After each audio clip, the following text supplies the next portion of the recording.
जय हिंद मित्रों, Fatehgarh online classes में आपका हार्दिक स्वागत है। आज मैं फूसाराम स्वामी पुनः हाजिर हूँ हिंदी वर्णमाला भाग 3 के साथ। वर्णों का उच्चारण यानी कौन सा वर्ण है वो किस स्थान से उच्चरित होता है, इसके बारे में हम आज चर्चा करेंगे। उससे पहले कंपटीशन की दृष्टि से एक प्रश्न कि हिंदी वर्णमाला है वो सभी भाषाओं में, हिंदी भाषा और हिंदी वर्णमाला सभी भाषाओं में सर्वाधिक वैज्ञानिक है संस्कृत के बाद में। और हिंदी लिपि है जो देवनागरी लिपि है वो अक्षरात्मक है, इसको आप नोट कर लें। देवनागरी लिपि है वो अक्षरात्मक है। भोलानाथ तिवारी की जो किताब हिंदी भाषा और वर्णमाला है उसके पेज नंबर 276 के ऊपर ये बात लिखी हुई है। क्योंकि कुछ विद्वान, अगर हम बात करें राघव प्रकाश जी की, वो इसको अक्षरात्मक और वर्णात्मक दोनों मानते हैं, जबकि वो उत्तर सही नहीं है। देवनागरी लिपि और हिंदी वर्णमाला अक्षरात्मक है, यही उत्तर सही है। अब वर्णों का स्थान, हिंदी वर्णमाला में 5 वर्ग है।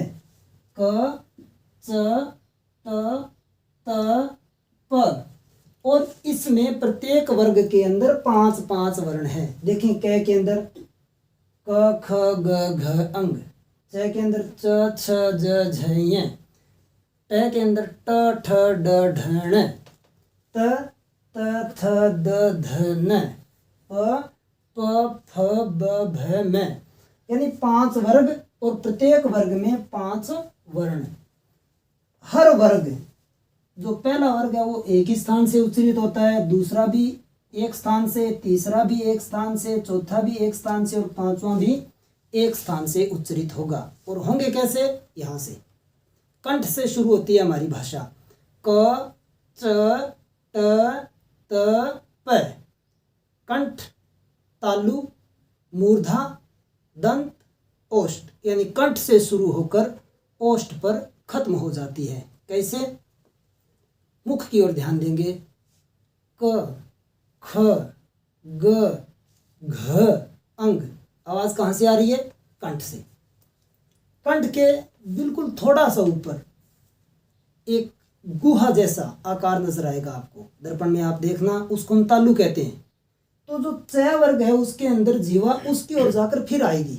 जब आप दर्पण में देखकर बोलेंगे, ध्यान देना, च, छ, ज, झ, ञ, यानी जीवा पीछे होकर फिर आगे आएगी। इसी को कहते हैं तालव्य, तालु।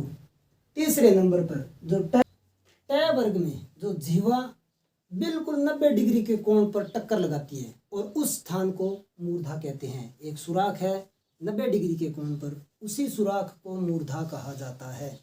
जहाँ पर आँख, नाक, कान और मुख तीनों मिलते हैं। जैसे आपने देखा होगा, अगर कई बार नाक से पानी पिए तो मुख में आएगा, तेल या जो भी दवा हम नाक में डालते हैं मुख में आएगी। आँख में दवाई डालें वो भी मुख में आएगी, कान में दवाई डालें वो भी मुख में आएगी। अब आँख, कान, नाक में जो भी दवा डाली जाती है उसका स्वाद मुख में कहाँ से आता है? इस मूर्धा से। यहाँ पर एक सुराख होता है, यहाँ पर उस सुराख से बिल्कुल जो भी दवा है उसका स्वाद या उसका रस मुख में झर जाता है। जैसे पानी टपकता है उसी प्रकार से। तो जीवा यहाँ पर टक्कर लगाएगी। कैसे लगाएगी? ट, थ, ड, ढ, ण। अब आगे चौथा वर्ग, त वर्ग में जो जीवा है वो दांत के पिछले हिस्से में स्पर्श करेगी। कैसे? त, थ, द, ध, न। पांचवा वर्ग प, बिना होठों के नहीं बोला जाता। देख लें, प वर्ग में होठों का ही प्रयोग होता है। अगर होठ नहीं हो तो प वर्ग का उच्चारण नहीं होगा। प, फ, ब, भ, म, ये ध्यान दें। तो 5 वर्ग हो गए हमारे। क, च, ट, त, प। कहाँ से हो गए?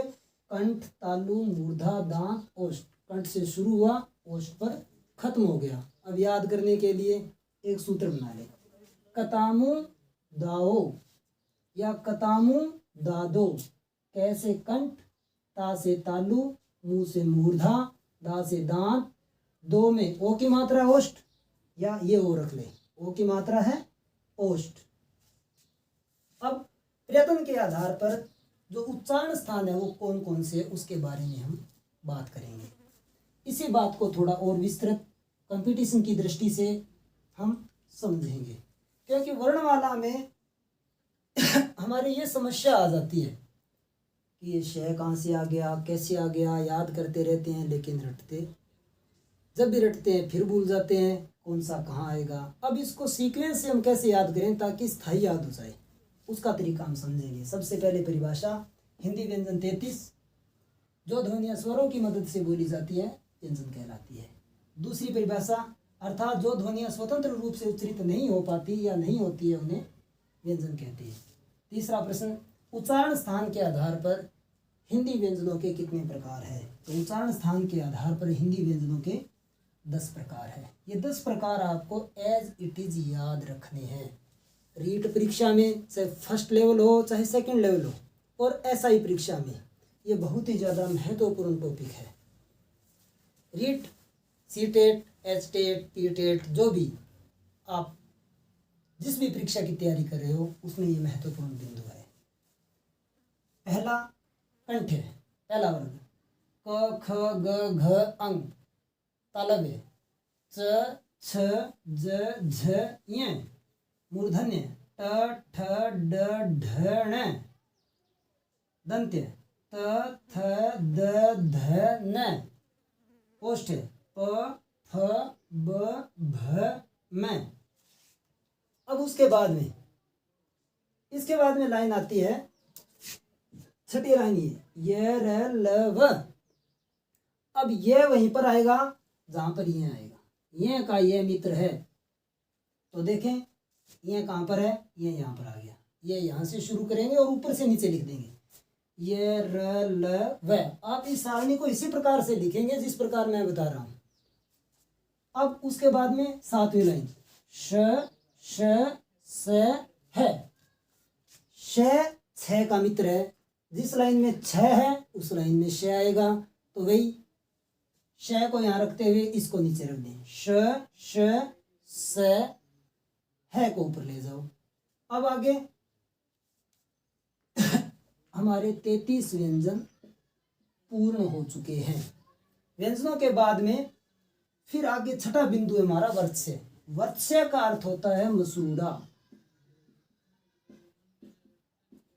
वर्त्स्य का अर्थ होता है मसूड़ा, दांतों के पीछे। तो यदि जिस प्रकार से गांव का नाम है, जैसे सहजरासर, विद्यासर, उसी प्रकार से हमने एक सूत्र बना लिया नलसर। अगर ये वर्त्स्य में आए तो हम इन चारों को वर्त्स्य में करेंगे। अगर वर्त्स्य ऑप्शन में नहीं आता है तो ये चारों यहीं पर रह जाएंगे, न ल से दंत्य, र मूर्धन्य।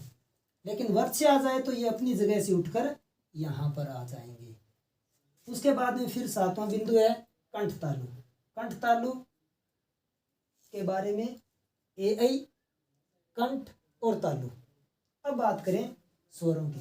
व्यंजन पूरे हो गए। यहाँ पर स्वर आप जानते हैं, स्वर हम इस प्रकार से लिखते हैं, ए आ ई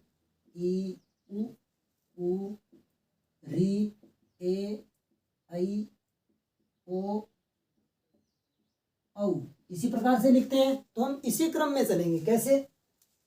कंठ ए आ, तालु ई, फिर उसके बाद में ओष्ठ्य उ, ओष्ठ्य को लिख दिया, यानी पहले ए आ फिर ई फिर उ।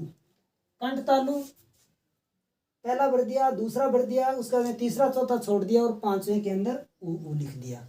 री रे का मित्र है, जहां पर रे आएगा वहीं पर री आ जाएगा।